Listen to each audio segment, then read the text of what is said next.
आता पाहूया टॉप 9 मोठ्या बातम्या। कल्याणमध्ये खासगी रुग्णालयातील रिसेप्शनिस्ट मराठी तरुणीला परप्रांतीय तरुणाकडून बेदम मारहाण। डॉक्टरांच्या भेटीसाठी थोडा वेळ थांबा असं सांगताच तरुणाकडून लाथाबुक्क्याने मारहाण। मानपाडा पोलिसात गुन्हा दाखल। संबंधित पोलीस अधिकाऱ्यांची मी स्वतः चर्चा केलेली आहे। घटना अतिशय गंभीर आहे। एका महिलेला अशा पद्धतीचे मारहाण करणं अतिशय योग्य नाही। महाराष्ट्रामध्ये अशा पद्धतीचे व्हायलन्स हे खपवू घेतले जाणार नाही। त्या व्यक्तीवरती योग्य ती नक्कीच कडक कारवाई ही केली जाईल। अविनाश जाधव कल्याणमधील पीडितेच्या भेटीला हॉस्पिटलमध्ये झालेल्या मारहाणीनंतर मनसे आक्रमक। तसंच पोलिसांनी लवकर आरोपीला पकडा नाहीतर आम्ही शोधू असा दिला इशारा।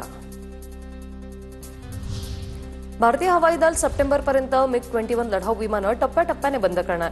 MiG-21 ची जागा आता तेजस लाईट कॉम्बॅट विमान घेणार। संरक्षण अधिकाऱ्यांची माहिती। ऑपरेशन सिंदूरवर संसदेत पुढील आठवड्यात चर्चा। ऑपरेशन सिंदूरवर चर्चा घेण्यासाठी काल विरोधकांचा गदारोळ। सरकार सविस्तर चर्चेसाठी तयार। राजनाथ सिंह आणि JP नड्डांची माहिती।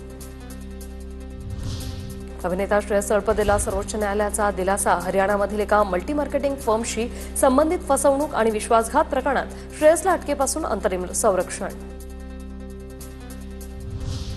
मुंबई साखळी बॉम्बस्फोट प्रकरणी हायकोर्टाच्या निर्णयाला ATS कडून सुप्रीम कोर्टात आव्हान। मुंबई हायकोर्टाकडून काल साखळी बॉम्बस्फोटातील दोषींची निर्दोष मुक्तता।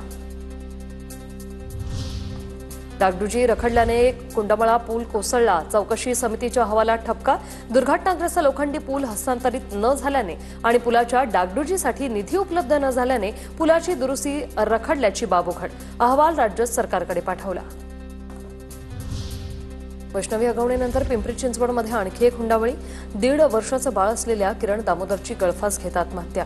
सासरच्यांकडून 5 लाख रुपये आणि मोटरसायकलच्या मागणीसाठी किरण दामोदर हिचा जाच। भोसरी MIDC पोलिसांकडून पतीला अटक।